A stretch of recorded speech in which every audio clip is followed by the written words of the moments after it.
So hey guys, what's up everyone, my name is Mohammad Umair.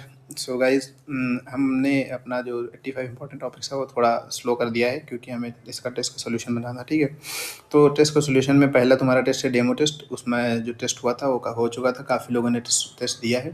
तो सब लोग टेस्ट दो, ठीक है, क्योंकि टेस्ट इंपॉर्टेंट है यार। उसको तुम लोग क्यों नहीं दे रहे हो? वो टेस्ट बहुत इंपॉर्टेंट है, सबके लिए है। पहला टेस्ट फ्री है, उसको दे के देखो, अपनी चेक करो कि कहाँ पे तुम लाई कर रहे हो, समझे। तो टेस्ट सब लोग दो, उसमें क्वेश्चंस भी काफ़ी अच्छे अच्छे रखे गए हैं। तो ट्राई करो, और हमारी टेस्ट सीरीज़ है उसको देखो, उसमें बहुत अच्छे अच्छे क्वेश्चन है, समझे। तो चलो टाइम वेस्ट किए बिना शुरू करते हैं। पहला क्वेश्चन है, तुम्हारा two equal negative charges minus q are fixed at points this 0, है एंड 0, माइनस है ऑन द वाई एक्सिस। तो बना लेते हैं, ये वाई एक्सिस हो जाएगी, ये एक्स हो जाएगी, ठीक है। इस पर एक माइनस क्यों यहाँ रखा हुआ है, एक माइनस क्यों यहाँ रखा हुआ है। डिस्टेंस कितनी है, ए। अब पॉजिटिव चार्ज क्यों is release from rest at point x is less than, ये एक्स मान लो एक पॉइंट, ठीक है। यहाँ पे क्या है, पॉजिटिव चार्ज क्यों रिलीज किया गया। क्या बचा, what's the angular frequency of motion. अच्छा, एंगुलर फ्रीक्वेंसी कैसे होगी। अब जो ये चार्ज है, ये चार्ज क्या करेगा, ये चार्ज जो है अगर देखा जाए तो ये ऐसे ऐसे करेगा ना, जैसे इधर जाएगा फिर इधर आएगा फिर इधर जाएगा फिर इधर आएगा, यही करेगा ना, राइट।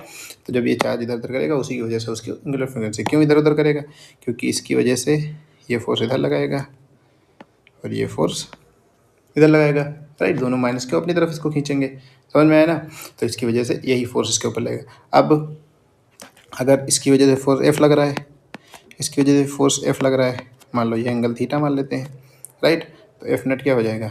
अब अगर ये एंगल थीटा है तो अगर इसके ऊपर जो फोर्स लगाओगे, इधर एफ जो होगा इधर टूटेगा एफ साइन थीटा, इधर टूटेगा F cos theta, F cos theta, right. तो एफ नेट जो लगेगा इसके ऊपर कितना लगेगा, एफ नेट इस साइड में कितना लगेगा, ये लगेगा 2f कॉस थीटा, राइट। तो एफ नेट आ गया तुम्हारा 2f कॉस थीटा। अब अगर ये डिस्टेंस तुम निकालो, ये आर है तो आर कितनी हो जाएगी हमारी, अंडर रूट के अंदर a square plus x square, right. अगर r under root a square plus square हो तो तुम एफ नेट को निकाल सकते हो ना, 2f कॉस थीटा रख के। एफ नेट कितना हो जाएगा तुम्हारा, ये हो जाएगा बराबर, अच्छा देखना, एफ जो होगा ये माइनस क्यों दोनों की वजह से लग रहा है ना। तो एफ क्या होता है, एफ होता है K Q square by are square, यही होता है ना फोर्स। तो ये रखोगे तो एफ नेट हो जाएगा एक की वजह से, एक अब देखना के क्यों है, अब एक में यहाँ पे माइनस है एक प्लस है, तो ये माइनस का Q square by are square हो जाएगा ना। तो एफ नेट हो जाएगा माइनस का 2 K Q square by are square cos theta, right. यहाँ क्या ले सकते हो, माइनस का 2 K Q square, are square कितना हो जाएगा, a square plus x square into cos theta कितना हो जाएगा, एक्स बाई अंडर रूट के अंदर a square plus x square, right. अब तुमको क्या करना है, अब देखना यहाँ पे दिया हुआ है। अच्छा, इसको तुम अगर सिंप्लीफाई कर लो तो कैसे हो जाएगा, माइनस का 2 के क्यू स्क्वायर एक्स अपान ए स्क्वायर प्लस एक्स स्क्वायर की पावर 3/2, राइट। यहाँ पे तुम्हें क्या दिया हुआ है, एक्स इज लेस देन ए दिया हुआ है ना। अगर एक्स इज लेस देन ए दिया हुआ है तो एक्स की रिस्पेक्ट में ए की रिस्पेक्ट में एक्स नेगलेक्ट हो जाएगा, राइट। तो इसको क्या लिख सकते हो, 2 के क्यू स्क्वायर एक्स अपान ये नेगलेक्ट कर दो, तो ए स्क्वायर की पावर 3/2, तो ए क्यूब हो जाएगा, राइट। ये तुम्हारा हो गया। तो इसको क्या लिख सकते हो, 2 के क्यू स्क्वायर एक्स अपान ए क्यूब। ये तुम्हारा क्या आया, एफ आया, ठीक है।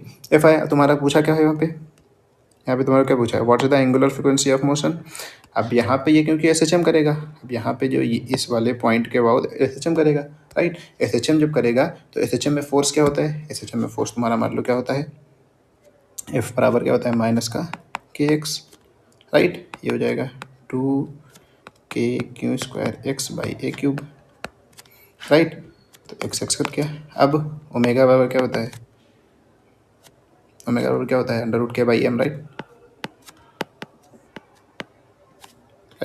तो ओमेगा स्क्वायर क्या हो जाएगा, के बाई एम के, ठीक है। तो इसको तुम लिख लो यहाँ पे, के बराबर हो जाएगा माइनस का omega square M equals to 2 K Q square by A cube, right. यहाँ पे पहले से एक माइनस था, उसको मत भूलो, लिया हो, माइनस माइनस कट गया तो तुम्हारा ओमेगा आ गया, ये माइनस चला गया, तो ओमेगा क्या आ जाएगा, अंडर रूट के अंदर 2k³ बाई ma³। देखो ऐसा कोई ऑप्शन मिल रहा है, अच्छा के को खोल लेते हैं, तो यहाँ पे के को खोल लो तो आ जाएगा 2 × 4 1/4 pi epsilon not k² ma³ हो जाएगा q² pi epsilon not ma³। ऐसा कोई ऑप्शन है, q² pi epsilon not ma³, ठीक। तीसरा ऑप्शन तुम्हारा सही हो जाएगा। अगला कौन सा क्वेश्चन है, 3 positive charges of equal value q are placed at vertices of an equilateral triangle. रख दो 3 positive charge, the resulting line of force should be sketched as in. क्या पूछा है, लाइन ऑफ जो फोर्स की लाइन होगी या इलेक्ट्रिक फील्ड की लाइन होगी किधर जाएंगी, तो इलेक्ट्रिक फील्ड की लाइन हमेशा निकलती है, तो इससे निकाल दो, निकालते रहो, ठीक। अच्छा यहाँ पे देखना, यहाँ पे ये ऐसे चली जाएंगी, ठीक है, ऐसे यहाँ पे ऐसे चली जाएंगी, राइट, यहाँ पे भी ऐसे चली जाएंगी, राइट, और देखो ऐसा कौन सा मैच कर रहा है, ऐसे में ये तो नहीं मैच कर रहा है, ये भी नहीं मैच कर रहा है, ये दोनों मैच कर रहे हैं। अब तुम डिसाइड कैसे करोगे कि पहला होगा कि दूसरा होगा, पहला होगा कि दूसरा होगा, इसमें तो मुश्किल ही है। तो देखो इलेक्ट्रिक फील्ड लाइंस क्रॉस नहीं करती हैं, ठीक है, देखो इसमें ये क्रॉस कर गई, ठीक, तो ये गलत है, इस वजह से पहला ऑप्शन सही होगा। अगला कौन सा क्वेश्चन है, 2 point charges +q and -2q are fixed on x axis at position 2a from origin. क्या पूछ रहा है, 2 point charges +q and -2q are fixed on the x axis. मान लो यहाँ पे है, ये 0 है, ये a पे है +q, और 2a पे है, ये a मान लो, ये भी a मान लो, यहाँ पे क्या है -2q। At what position on the axis the resultant electric field is 0। तो मैं इलेक्ट्रिक फील्ड 0 निकालना है, राइट। इलेक्ट्रिक फील्ड कहाँ 0 होगा, क्यू की वजह से एक तरफ लग रहा होगा, -2 की वजह से अवे लग रहा होगा, क्यू की वजह से मतलब अवे लग रहा होगा, -2 की वजह से उसकी तरफ लग रहा होगा। तो एक यहाँ पे ऐसा पॉइंट निकालोगे, मान लो तुम देखो कहाँ पे 0 हो सकता है। अब अगर तुम यहाँ पे अगर तुम पॉइंट निकालो तो यहाँ पे +q की वजह से इधर होगा, -2q की तरफ से इधर होगा, ठीक है। तो ऑब्वियसली कोई ऐसा पॉइंट होगा जो यहाँ पे इधर इस +q से इधर होना चाहिए, जिससे -2q से दूरी दूर हो जाए, -2q से दूर होगा तो इलेक्ट्रिक फील्ड का जो मैग्नीट्यूड होगा वो कम होगा ना, क्योंकि बाई एक्स होता है, राइट। तो इस वजह से कोई ऐसा पॉइंट होगा जो इस पूरे सिस्टम के इस साइड हो, समझ में आया ना। तो इस पूरे सिस्टम के इस साइड वाला पॉइंट हम उठा लेते हैं। अब उस पॉइंट को मान लो यहाँ पे एक पॉइंट एक्स है, एक्स पे हम निकाल के चलते हैं, ठीक है। तो एक्स, इस एक्स पे +q की वजह से क्या होगा, इलेक्ट्रिक फील्ड हो जाएगा KQ E = KQ। अच्छा देखना है ये यहाँ से, अरे रुको यार ऐसे बना देता है ना, कन्फ्यूज हो जाओगे।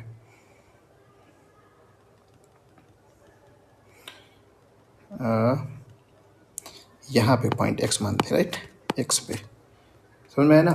तो एक्स पे जो इलेक्ट्रिक फील्ड होगा E = KQ/KQ² a+x होगा, राइट। वही किसके बराबर होगा, माइनस का, या ये इसके बराबर जाएगा, क्योंकि प्लस में दोनों बराबर होंगे तो उसको उधर ले जाओगे तो प्लस हो जाएगा, माइनस में मतलब इधर लेफ्ट साइड E1 + E2 होगा, E -2 क्यों भाई होगा, तो लेफ्ट में ले जाने पे कितना हो जाएगा, -4KQ², सॉरी गाइस फॉर्मूला गलत कर दिया क्या, इसको नीचे स्क्वायर लगाओ यार, ठीक। और ऐसा यहाँ पे कर लो,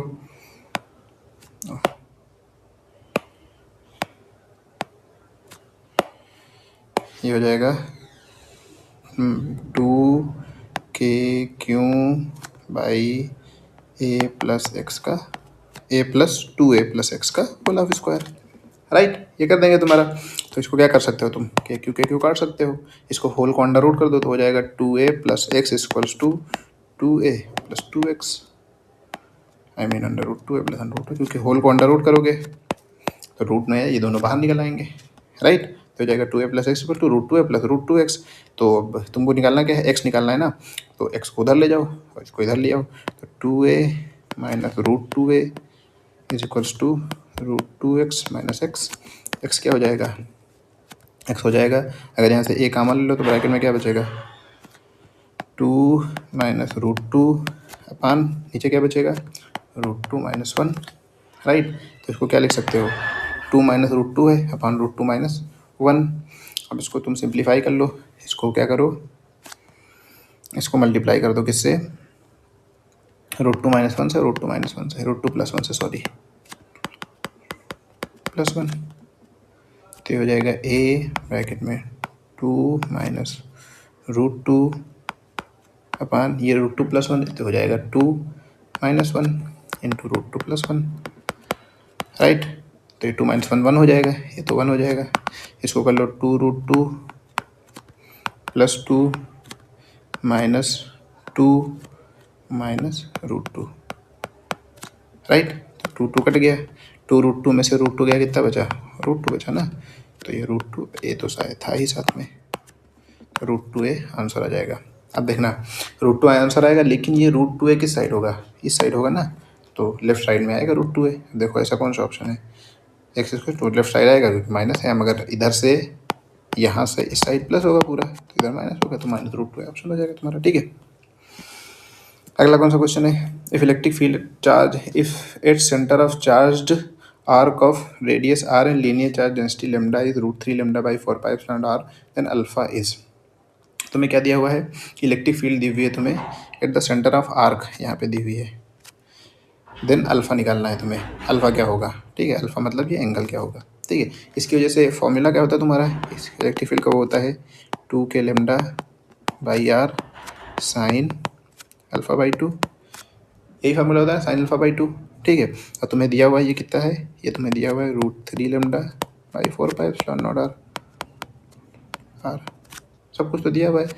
तो अब तुम्हारा इलेक्ट्रिक फील्ड उसी के बराबर हो जाएगा, राइट। तो तुम्हारा लेमडा लेमडा कैंसिल हो गया, राइट, आर आर कैंसिल हो गया। अब के को क्या लिख सकते हो, 2 बाई ये के 4 पाई एप्सिलॉन नॉट भी कैंसिल हो गया, कुछ तो बचा नहीं ना। तो 2 क्या लिख सकते हो, 2 sine alpha by 2 is equals to कितना बचा, रूट 3 बचा ना। तो साइन अल्फ़ा बाई 2 कितना हो जाएगा, रूट 3 बाई 2 कितना होता है, साइन 60 होता है ना, हो जाएगा साइन 60। तो अल्फ़ा कितना आ जाएगा 120, समझ में आया ना। अगला कौन सा क्वेश्चन है, अगला क्वेश्चन है अपना कि a dipole is placed in electric field is shown in which direction will it move. ओ ये क्वेश्चन तो मैंने तुम्हें करवाया है, अगर तुम्हें याद ना हो उसमें करवाया था, 85 इंपॉर्टेंट टॉपिक्स में करवाया था, ठीक है। तो अगर तुमने ना देखा हो तो उसको देखो जरूर। तो क्या दिया हुआ है अ dipole is placed in electric field is shown in which direction will it move. तो किस डायरेक्शन में होगा, चलो देखते हैं। तो ये किस पे डिपेंड किया, ये तुम्हारा क्वेश्चन कैसा है, जैसे uniform non uniform electric field वाला है, क्योंकि इसकी वजह से नॉन यूनिफॉर्म इलेक्ट्रिक फील्ड, यहाँ पे इलेक्ट्रिक फील्ड ज़्यादा है तुम्हारी, ठीक है, और यहाँ पे इलेक्ट्रिक फील्ड कम है कंपेरेटिवली, ठीक है। तो इस वजह से नॉन यूनिफॉर्म इलेक्ट्रिक फील्ड पे, तो जब ये नॉन यूनिफॉर्म इलेक्ट्रिक फील्ड में रखा गया है, तो इसके ऊपर क्या होगा कि डायपोल उस साइड मूव करने की कोशिश कर रहा है जिस साइड उसकी पोटेंशियल एनर्जी कम हो, ऑब्वियस सी बात है, तभी वो स्टेबिलिटी की तरफ जाएगा, यही दिया हुआ है ना। तो उसके बाद अब देखना है कि ये कैसा होगा। तो अब इसमें इस साइड इलेक्ट्रिक फील्ड ज़्यादा है, इस साइड इलेक्ट्रिक फील्ड कम है, राइट। तो जिधर इलेक्ट्रिक फील्ड कम होगी उधर उसके ऊपर कम फोर्स लगेगा, क्योंकि नेट फोर्स क्यू ई के बराबर ही होता है ना, इलेक्ट्रिक फोर्स कम तो नेट वही उस साइड वो मूव करने की कोशिश करेगा। इधर ज़्यादा फोर्स लगेगा तो इधर से इधर ये मूव करने की कोशिश करेगा, इधर तो तुम्हारा जो टुवर्ड्स द राइट होगा, ठीक है, और पोटेंशियल एनर्जी डिक्रीज होगी तुम्हारी, सिंपल है। अगला कौन सा क्वेश्चन है, a tiny 0.5 gram ball carries a charge of magnitude 10 microcoulomb, it is suspended by a thread in downward electric field of intensity 300 Newton पर कूलम, ठीक है। इसमें दिया हुआ है कि एक थ्रेड से एक बॉल को लटका दिया गया, कितनी 0.5 ग्राम की, ठीक है, और इसके ऊपर चार्ज कितना है 10 माइक्रोकूलम। इलेक्ट्रिक फील्ड इंटेंसिटी यहाँ पे कितनी है, नीचे की साइड कितनी है 300 न्यूटन पर coulomb. if the charge on the ball is positive then the tension in the string is। अगर चार्ज पॉजिटिव है तो स्ट्रिंग पे टेंशन निकाल ली। अच्छा यहाँ पे देखो चार्ज दिया हुआ है, इलेक्ट्रिक फील्ड हाई से लो की तरफ होती है, तो इसके ऊपर की तरफ एक फोर्स लगेगा, क्यों कितना लगेगा क्यू ई की तरफ, यहाँ पे सॉरी नीचे की तरफ एक क्यू ई फोर्स लगेगा, क्योंकि नीचे इलेक्ट्रिक फील्ड है।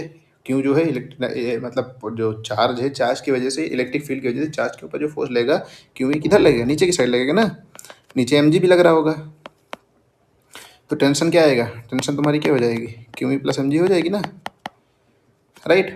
तो क्यू कितना तुम्हारा दिया हुआ है 10 × 10⁻⁶, ई कितना दिया हुआ है 300, एम कितना दिया हुआ है 0.5 × 10⁻³ जी कितना हुआ है तुम्हारा 10, यही दिया हुआ है ना। तो तुम सीधा रख दो इसको, ये हो जाएगा 3 × 10⁻³ राइट, प्लस ये पॉइंट ये हो जाएगा 5 × 10⁻³ कितना हो जाएगा 8 × 10⁻³। ये सही हो गया तुम्हारा। आगे बढ़ते हैं, अगला कौन सा क्वेश्चन है, अगला क्वेश्चन है figure shows the electric field lines around an electric dipole which of the arrow best represents the electric field at point P.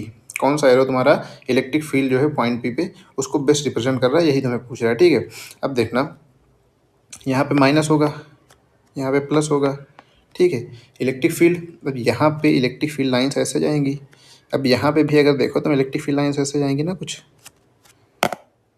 Sorry guys अच्छे से बनाया जाना, इलेक्ट्रिक फील्ड लाइन कैसे ऐसे जाएंगी ना कुछ, यार ये हाफ सर्कल नहीं बनेगा क्या, नहीं हाफ सर्कल नहीं बनेगा, चलो ऐसे समझ लो कुछ ऐसे, ठीक है, ऐसे कुछ समझ लो, नीचे का मिटा दिया जाए,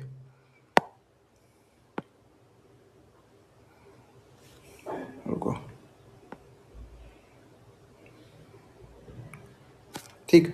अब देखो इस पॉइंट पे इलेक्ट्रिक फील्ड तुम्हारा, इलेक्ट्रिक फील्ड लाइन जैसे इलेक्ट्रिक फील्ड लाइंस की डायरेक्शन में इलेक्ट्रिक फील्ड होता है ना, तो इस पॉइंट पे इलेक्ट्रिक फील्ड तुम्हारा किस साइड है, इस साइड है ना, किस साइड है, अगर ये खींचो टेंजेंट, टेंजेंट ही ड्रॉ करते हैं ना, तो ये तुम्हारा इलेक्ट्रिक फील्ड लाइंस की डायरेक्शन आ गई।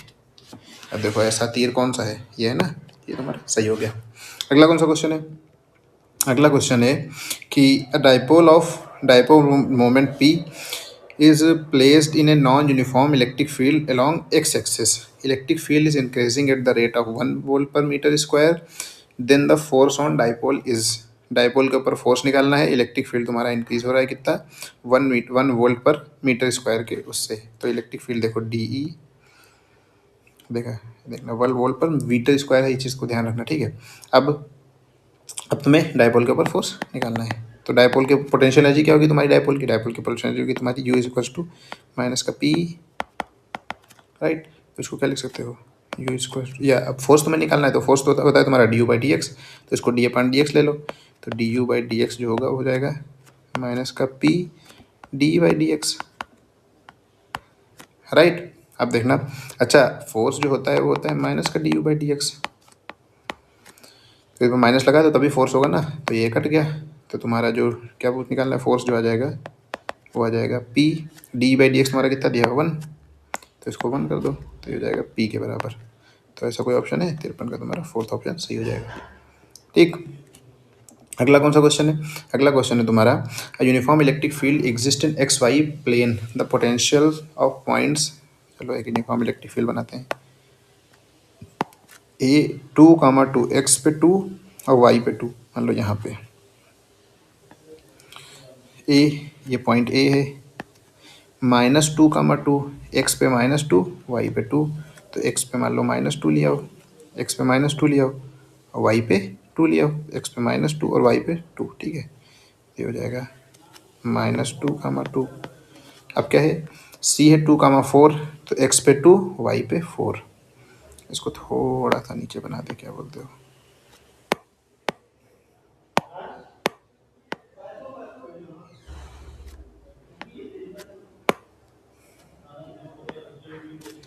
ये पॉइंट बी है और ये पॉइंट सी है, इस पे है 4 वोल्ट, इस पे है 16 वोल्ट, इस पे है 12 वोल्ट, तो इलेक्ट्रिक फील्ड तुम्हें निकालनी है, ठीक है। इलेक्ट्रिक फील्ड का फॉर्मूला क्या होता है, E is equals to minus का d V by d x, ये होता है ना, या इसको क्या लिख सकते हो delta we by delta x, ये तो पता ही है तुम्हें। अब अगर इन दो पॉइंट्स के बीच में, कौन से दो पॉइंट, इन दो पॉइंट्स के बीच में निकालना हो तो क्या होगा, ई क्या हो जाएगा, ई हो जाएगा माइनस का डेल्टा वी, मतलब दोनों का डिफरेंस, तो कितना हो जाएगा 4, कुछ भी रख दो क्योंकि हमें एक्चुअल में मैग्नीट्यूड मैटर करता है, बाकी चीज़ों से हमें कोई फ़र्क नहीं पड़ता है। तो मान लो ए और बी में देख लें तो हो जाएगा V A minus V B upon distance कितनी है दोनों के बीच की, ये 2 होगी, ये भी 2 होगी, ये भी 2 है, राइट, सारी दी हुई हैं। देखो कैसे 2 होंगी ये तो तुम्हें पता ही है, यहाँ से देख लो। तो ये हो जाएगा डेल्टा एक्स, तुम्हारा डेल्टा एक्स कितना दिया हुआ है, 2 2 4, ये हो जाएगा तुम्हारा -4 -16/4, तो कितना हो जाएगा 12/4 3, तो ई आया 3 तुम्हारा, ठीक है, किसमें ई तुम्हारा 3 आया, किस डायरेक्शन में, इस डायरेक्शन में, आई में आया, ये हो जाएगा E is equals to 3i cap. अब देख लें के में भी तो कोई इलेक्ट्रिक फील्ड नहीं है, क्योंकि हमें यहाँ पे भी एक दिया हुआ है, तो के में जो इलेक्ट्रिक फील्ड है उसको कैसे निकालेंगे, ये हो जाएगा ई वाई, तुम निकाल लो, तो हो जाएगा माइनस का इसके लिए V C minus V A, तो V C minus V A upon delta y, क्योंकि वाई डायरेक्शन में है, ठीक है। तो वी सी कितना हो जाएगा तुम्हारा, वी सी तुम्हारा 12 दिया हुआ है, 12, और वी ए कितना दिया हुआ है 4, माइनस का 4, माइनस दिया इनिशियली था ही, और अपान डेल्टा वाई तुम्हारा कितना दिया हुआ 2, तो कितना आ जाएगा तुम्हारा -4 आ जाएगा, राइट। तो ये हो जाएगा जे कैप। तो इलेक्ट्रिक फील्ड नेट कितना आया, E x plus E y cap, तो कितना आया 3i कैप -4 जे कैप। अगला कौन सा क्वेश्चन है, the net electric field on 2 sides of a large charged non conducting sheet kept in external electric field is shown in the figure. The charge density on sheet in SI unit is given by, क्या निकालना है, sigma निकालना है, कुछ बहुत खास नहीं निकालना है। कहाँ पे निकालना है, the charge on the sheet पे निकालना है तुम्हारा सिग्मा, ठीक है। तो अब शीट पे तुम्हारा सिग्मा क्या होगा, ई शीट के ऊपर जो तुम्हारा सिग्मा का फॉर्मूला तुम्हें पता है कितना होता है, इसको सिग्मा अपन 2 एप्सिलॉन नॉट, ठीक है। अब देखना जो E2 है ये इसके इस डायरेक्शन में है, ठीक है, E1 तुम्हारा इस डायरेक्शन में है, ठीक है। तो अगर तुम E1 को लिखो तो अब देखना यहाँ पे लिखा हुआ है तुम्हारा नॉन कंडक्टिंग शीट का एक्सटर्नल इलेक्ट्रिक फील्ड, ठीक है, kept in external electric field of show in the figure, तो एक्सटर्नल इलेक्ट्रिक फील्ड में रखी हुई है, ठीक है। तो लेफ्ट साइड पे जो E1 तुम्हारा दिया हुआ है ये 8 वोल्ट मीटर दिया हुआ है, और E2 तुम्हारा कितना दिया हुआ है 12 वोल्ट पर मीटर, ठीक है। तो अगर तुम E1 को लिखना चाहो, अगर E1 को तुम इसके इस पूरे के टर्म्स में लिखना चाहो तो E1 को तुम कैसे लिख सकते हो, E1 को लिख सकते हो, E1 को लिख सकते हो E external minus E of sheet, right. External से तुम शीट का घटा, external magnetic field, external electric field से तुम शीट का इलेक्ट्रिक फील्ड हटा दो तो इसका बचेगा ना, राइट, और भी लेफ्ट वाला। ऐसे ही इधर राइट का लिखना चाहो तो राइट क्या हो जाएगा, E2 हो जाएगा ई एक्सटर्नल। अब देखना क्योंकि यहाँ पे जो प्लस था अंदर की तरफ था तो एक्सटर्नल इधर ही साइड था, एक्सटर्नल इसके अपोजिट था तो यहाँ पे निगेटिव हो गया था। अब राइट में क्या होगा, एक्सटर्नल और शीट दोनों अपोज सेम डायरेक्शन में हो जाएंगे, तो यहाँ पे ई शीट जो जाएगा तो जुड़ जाएगा, राइट, समझ में आया ना। अच्छा E1 तुम्हारा दिया हुआ कितना 8, क्योंकि एक्सटर्नल मैग्नेटिक फील्ड की हमें वैल्यू नहीं दी तो हमें इक्वेशन में इसको काटना पड़ेगा, राइट। अब E2 कितना दिया 12 बराबर ई एक्सटर्नल प्लस ई शीट, ठीक है। अब तुम क्या करो, दोनों को जोड़ दो, या दोनों को जोड़ दो या घटा दो, कुछ भी कर दो, तो चलो जोड़ देते हैं, तो हो जाएगा 20 प्लस ई एक्सटर्नल बराबर ई external minus E sheet plus ई एक्सटर्नल प्लस ई शीट, ई शीट कट गया, राइट। तो हो जाएगा 2 अरे ई शीट काट दिया यार, हमको ई एक्सटर्नल काटना है, ऐसे इक्वेशन बनाओ कि ये दोनों ना कटें, सॉरी हमको तो वही निकालना ही था। तो एक काम करो, इसको सब्सट्रैक्ट करो, तो 12 -8 करो तो दूसरे वाले में से बड़ा वाला घटाओ जिससे निगेटिव ना आए, तो is equals to E external plus E sheet minus E external, फिर प्लस हो जाएगा माइनस माइनस ई शीट, ये कट गया, तो 12 - 8 4 इज इक्वल्स टू 2, तो ई शीट का फर्क कितना था sigma upon 2 epsilon not, 2 cut गया, सिग्मा बराबर आया 4 एप्सिलॉन नॉट। अगला कौन सा क्वेश्चन है, अगला क्वेश्चन दिया हुआ है कि a hollow cylinder has charge q coulombs located within it symmetrically if phi is electric flux in unit of volt per metre associated with the curved surface b, इसके ऊपर electric charge जो है वो phi है, तो क्या पूछ रहा है, the flux link with the plane surface, plane surface के ऊपर तुम्हारा कितना होगा वही तुम्हें निकालना है। कुछ नहीं, सिंपल फाई बराबर क्यू पाँच में रखोगे। अब यहाँ पे दिया हुआ है होलो सिलेंडर है, charge Q Coulomb's located within it symmetrically, पूरे पे चार्ज जो है तुम्हारा कितना है, क्यों है। तो फाई तुम क्या लिख सकते हो, फाई नेट लिख सकते हो Q upon epsilon not, right. अच्छा, जितना इससे होगा उतना इससे होगा, राइट, क्योंकि दोनों से बराबर लाइन्स निकलेंगी। तो इसको क्या लिख सकते हो, फाई प्लस टू, मान लो ए और सी से तुम्हारा एक्स है, फाई प्लस टू एक्स कितना हो जाएगा, क्यों पाँच एप्सिलॉन नॉट के बराबर हो जाएगा। तो एक्स कितना हो जाएगा, Q upon epsilon naught minus phi by two. ऐसा कोई ऑप्शन है, Q upon epsilon naught minus phi by two, तुम्हारा बी ऑप्शन सही हो जाएगा। ठीक है, अगला कौन सा क्वेश्चन है, अगला क्वेश्चन है तुम्हारा A and B are concentric conducting spherical shells, A is given positive charge while B is earth. क्या बोल रहा है, ए और बी दोनों कंसेंट्रिक कंडक्टिंग स्फेरिकल शेल हैं।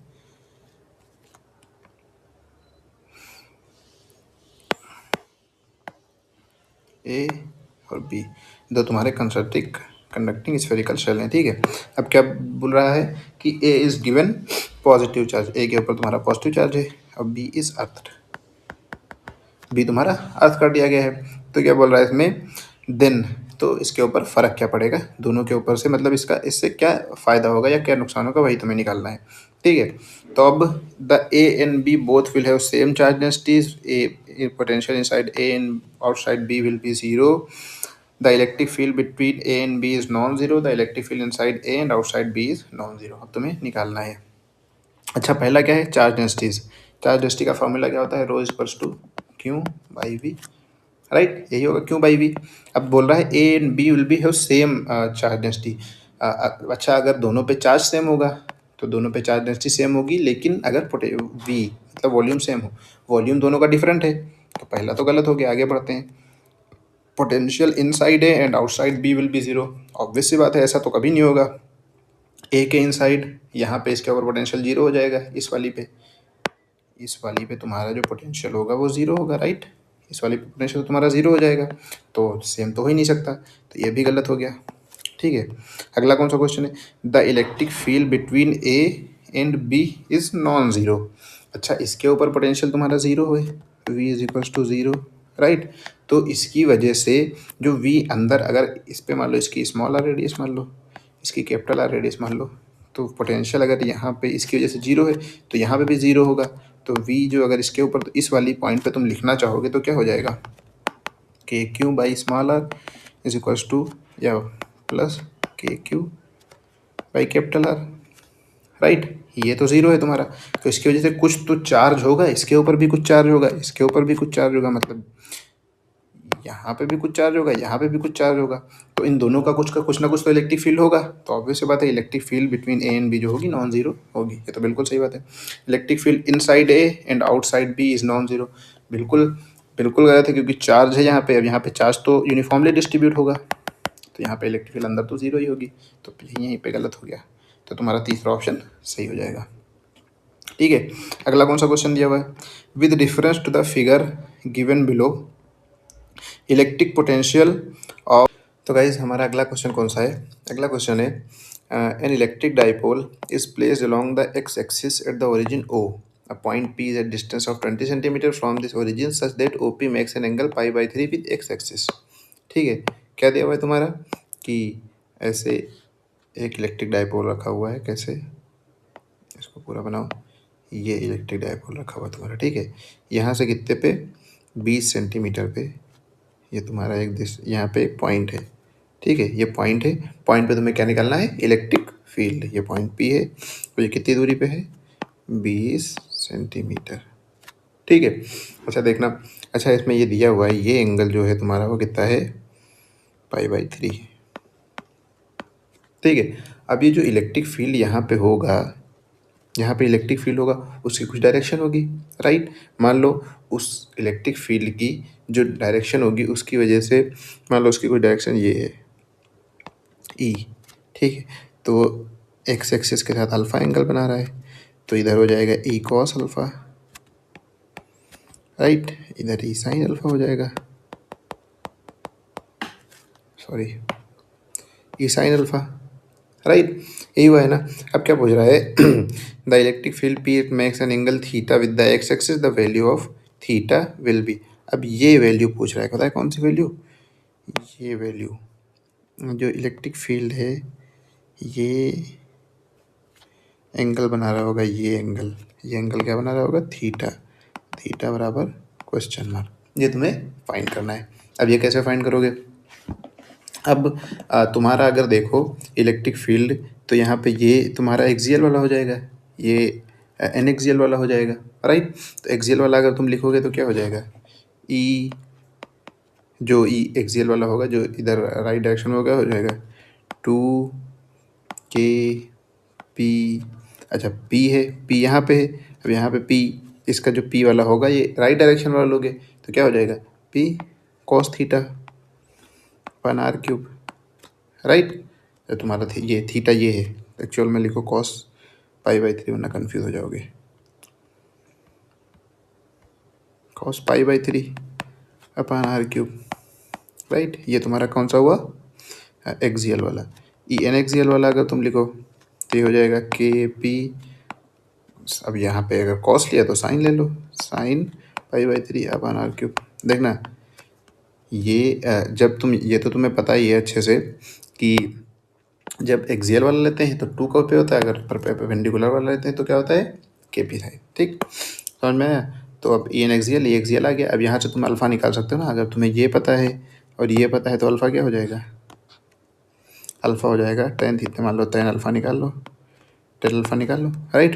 टेन अल्फ़ा निकालोगे तो इसको तुम पहले सॉल्व कर लो ना, तो हो जाएगा 2 KP या सीधे रख लो ना। टेन अल्फ़ा क्या हो जाएगा? टेन अल्फ़ा हो जाएगा दिस अपन दिस, यही होगा ना टेन अल्फ़ा। तो हो जाएगा KP साइन पाई/3 upon r cube upon 2 KP cos पाई/3 अपन आर क्यूब, राइट। तो KP कट गया, आर क्यूब कट गया और कुछ नहीं बचा ना। तो साइन अपन कॉस क्या हुआ? 10 पाई/3 इंटू 1/2, राइट। 10 पाई/3 कितना होता है? 10 पाई/3 कितना होता है? मतलब 1060 √3, ये हो जाएगा √3/2, ये हो जाएगा 10 अल्फ़ा। तो अल्फ़ा आ जाएगा तुम्हारा 10 इनवर्स √3/2, राइट। ये तुम्हारा आया अल्फ़ा। अल्फ़ा क्या है? ये एंगल तुम्हारा आ गया 10 इनवर्स √3/2, ठीक है। अब अगर तुम देखो ये एंगल जो तुम्हारा 10 इनवर्स √3/2 है, 10 इनवर्स √3, सॉरी गलत बता दिया। जो तुम्हारा ये एंगल है, ये एंगल तुम्हारा 10 इनवर्स √3/2 है, 10 इनवर्स √3/2, ठीक। और ये एंगल तुम्हारा थीटा दिया हुआ है, तो थीटा जो है पाई/3 से आगे ही होगा ना। अगर डाइपोल को निकालो नेट इलेक्ट्रिक फील्ड का, तो एग्जैक्टली वही चीज़ है, पाई/3 से 10 इनवर्स प्लस 3/2 एक्स्ट्रा होगा, ठीक। कौन सा हमारा अगला क्वेश्चन है? अगला क्वेश्चन है charge density of non uniformly charged rod A B is lambda is equals to 1 upon alpha plus beta x, where alpha and beta are constant, x is distance of point from end A on the rod, find total charge on the rod। क्या निकालना है? Total charge निकालना है किस पे? Rod के ऊपर। चलो तो सिंपल है, क्या मानो हम एक रॉड मान लेते हैं ऐसे, ठीक। और उस पर एक्स डिस्टेंस पे, कहाँ पे? यहाँ से एक्स डिस्टेंस पे एक पॉइंट मानते हैं, क्या? dx, ठीक है। मान लेते हैं इस dx पे चार्ज कितना है तुम्हारा? dq, ठीक। तो dq के ऊपर अगर तुम चार्ज डेंसिटी चार्ज लिखोगे तो कितना होगा? dq जो हो जाएगा तुम्हारा कितना होगा? लेमडा dx होगा, लेमडा dx हो जाएगा ना। तो dq तुम्हारा लेमडा dx हो जाएगा। तो क्या करो, लेमडा की वैल्यू रख दो, ये हो जाएगा 1 upon alpha plus beta x into dx upon dq। क्या करो, इंटीग्रेट कर दो 0 से क्यों तक। इसको कहाँ से करोगे? 0 से l तक, क्योंकि ये 0 है, ये l है, राइट। तो क्या हो जाएगा? ये हो जाएगा 0 से क्यों तक, ये हो जाएगा 0 क्यों dq इज इक्वल्स टू ये 1 upon alpha plus beta x का क्या हो जाएगा? 1 अपान, अच्छा देखो अब इसको इंटीग्रेट करोगे तो 1 अपान मतलब अल्फ़ा प्लस बीटा एक्स है, डी एक्स है तो 1 अपान बीटा बाहर आ जाएगा, 1 अपान बीटा और 1/x का इंटीग्रेशन ln x होता है, तो हो जाएगा ln, अंदर क्या हो जाएगा, अल्फ़ा प्लस बीटा एक्स अपान बीटा, राइट। और ये तुम्हारी इसकी लिमिट हो जाएगी 0 से l तक, और इसकी ये ऐसे लिख देता ना 0 से q तक, तो हो जाएगा q is equals to 1 beta ln alpha plus beta l। अब 0 से l तक लिमिट रख दो, upper limit minus lower limit, lower limit में ln 0 हो जाएगा, 0 तो 0 हटाओ। ठीक, समझ में आया? चलो आगे बढ़ते हैं। अगला कौन सा क्वेश्चन है तुम्हारा? अगला क्वेश्चन होगा कि on the sharp edges of a charge conductor electric field is higher, ठीक है, और potential is higher at sharp edges of conductor. तो इसमें से कौन सा ऑप्शन तुम्हारा सही होगा? क्या दिया है? On the sharp edges of charge conductor electric field is higher. अगर कोई शार्प कंडक्टर है उस पर क्या बोल रहा है कि इलेक्ट्रिक फील्ड जो होगी वो हाइयर होगी। अगर शार्प एजेस होंगे तो क्या होगी, रेडियस ऑफ कर्वेचर जो तुम्हारी होगी वो स्मॉल होगी, राइट। अगर मान लो छोटा एज है तो यहाँ पे छोटी ही रेडियस ऑफ कर्वेचर होगी, रेडियस ऑफ कर्वेचर स्मॉल होगी। तो क्योंकि Q बराबर सिग्मा बाई ए होता है तो चार्ज तो ज़्यादा ही होना चाहिए टेक्निकली। हाँ, तो जाहिर सी बात है, तुम्हारा जो चार्ज होता है वो, अगर चार्ज ज़्यादा होगा तो इलेक्ट्रिक फील्ड भी ज़्यादा होगा। हाँ, तो सही है, electric field is higher. Potential is higher at the sharp edges of conductor, potential is higher at the sharp edges of conductor. अगर कंडक्टर है तो पूरा कंडक्टर एक तुम्हारा इक्विपोटेंशियल सरफेस होता है, तो अगर इक्विपोटेंशियल सरफेस है तो पोटेंशियल तो सब पे बराबर ही होगा, तो दूसरा गलत होगा, राइट। तो दूसरा सही करते हैं। अगला कौन सा क्वेश्चन है? In the electric field of point charge Q a certain charge is carried from point A to B, C, D and E, then the work done क्या होगा, ये तुम्हें निकालना है। तो निकाल लो तुम। सबसे ज़्यादा किसमें होगा, यही पूछा हुआ है।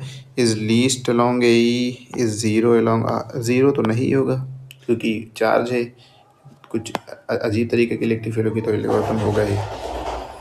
Least along path A D, least along path A B, least along path A B, एक ही ए बी पाथ है, ए डी पाथ है और ए ई पाथ है। 3 पाथ दिए हुए तुम्हारे, राइट। कौन सा? ए बी, ए डी और ए ई। तो उसमें क्या पूछा जा रहा है कि किस में जो तुम्हारा है पोटेंशियल डिफरेंस वो किस पे डिपेंड करेगा, मतलब किस पे क्या ज़्यादा होगा या किस पे कम होगा, ठीक है। तो अब तुम देखो, अगर जो वर्क डन होता है वो वर्क मतलब चेंज इन पोटेंशियल डिफरेंस पे डिपेंड करता है। क्यू जो होता है, अगर तुम देखो पोटेंशियल एनर्जी, यू क्या होता है, क्यू डेल्टा वी, राइट। तो इस पर क्या डिपेंड करता है, इससे ये फर्क पड़ता है कि ये इनिशियल और फाइनल पॉइंट पे फर्क पड़ता है कि कौन सा इनिशियल पॉइंट है। मान लो ये फाइनल पॉइंट है, ये फाइनल पॉइंट है, ये फाइनल पॉइंट, ठीक है। और अगर वहीं जो पॉइंट चार्ज का इलेक्ट्रिक फील्ड है उसमें क्या होगा कि जो पोटेंशियल डिफरेंस होता है तुम्हारा 2 पॉइंट के बीच में, वो किस पे डिपेंड करता है, उसकी डिस्टेंस पे, राइट। पोटेंशियल किस पे डिपेंड करता है, उसकी डिस्टेंस पे। तो अब देख लो, अगर जो तो तुम्हारा जो ये वाला पॉइंट है और ये वाला पॉइंट है, इन दोनों पे जो डिस्टेंस होगी इलेक्ट्रिक फील्ड की, ये लीस्ट होगी, राइट।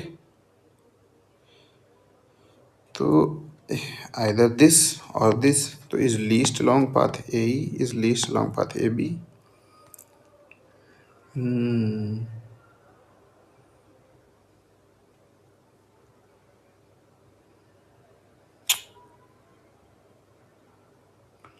तो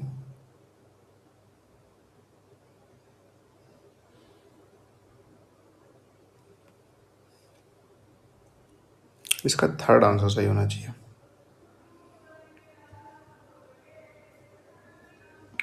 इसका थर्ड आंसर सही होगा, ठीक है, क्योंकि is least along path A D. यहाँ पे अगर तुम देखो इलेक्ट्रिक फील्ड, यहाँ पे पोटेंशियल देखो, तो चार्ज की वजह से पोटेंशियल यहाँ पे कुछ होगा, यहाँ पे भी कुछ पोटेंशियल होगा, राइट। तो जो डिफरेंस होगा यहाँ पे ज़्यादा होगा, ज़्यादा में से ज़्यादा घटाओगे तभी ना कम बचेगा। मोर माइनस मोर क्या बचेगा, कम, राइट। तो यह यहाँ पे इसका थर्ड आंसर सही हो जाएगा तुम्हारा। अगला कौन सा क्वेश्चन है? अगला क्वेश्चन है, two identical charge spheres are suspended by strings of equal length, the string make an angle of 30 degree with each other when suspended in liquid density 0.8 gram per centimeter cube, the angle remains the same if density of the material of the sphere is this, the dielectric constant of the liquid is। ठीक है, तो क्या बताया, two identical charge sphere suspended by strings of equal length, ऐसे strings make an angle of 30 degree with each other, ऐसे है मान लो, sorry ऐसे नहीं है, ऐसे ऐसे ऐसे, इनके बीच में रिपल्सिव फोर्स लगेगा, उसी की वजह से ये रुके हुए होंगे, और स्ट्रिंग्स में angle 30 degree with each other when suspended in liquid of density the angle remains same, तो density of material of the sphere is. ठीक है, तो अब इस पे देखो, इस पे mg लग रहा होगा, राइट, और इनकी वजह से इस पे फोर्स लग रहा होगा, इधर F, ये mg लग रहा होगा और ये T लग रहा होगा, टेंशन। अब ये सारा एक दूसरे को बैलेंस कर रहा होगा, राइट, तो तुम अगर देखो तो यहाँ पे बैलेंस होगा। तो अच्छा, अब देखना, तुमने एक थ्योरम पढ़ी होगी, शायद नहीं पढ़ी हो, लामीस थ्योरम होती है। लामीस थ्योरम में क्या होता है कि जो अपोजिट वाले फोर्सेस होते हैं वो बराबर होते हैं। अब यहाँ पे अगर देखो तुम, तो यहाँ पे एक चीज़ और देख सकते हो कि जो, अगर इसको तुम पूरे को बैलेंस करोगे तो टी कॉस थीटा तुम्हारा mg के बराबर आ जाएगा, राइट। अगर तुम देखो यहाँ पे, अगर ये एंगल तुम थीटा मान लो, सॉरी ये एंगल थीटा मान लो, टी कॉस से तुम्हारा mg के बराबर होगा, और टी साइन थीटा क्या हो जाएगा, एफ के बराबर हो जाएगा, राइट। तो तुम इसमें क्या लिख सकते हो, अगर तुम इसको आपस में डिवाइड करो तो टेन थीटा तुम्हारा क्या आ जाएगा, F by M G, right.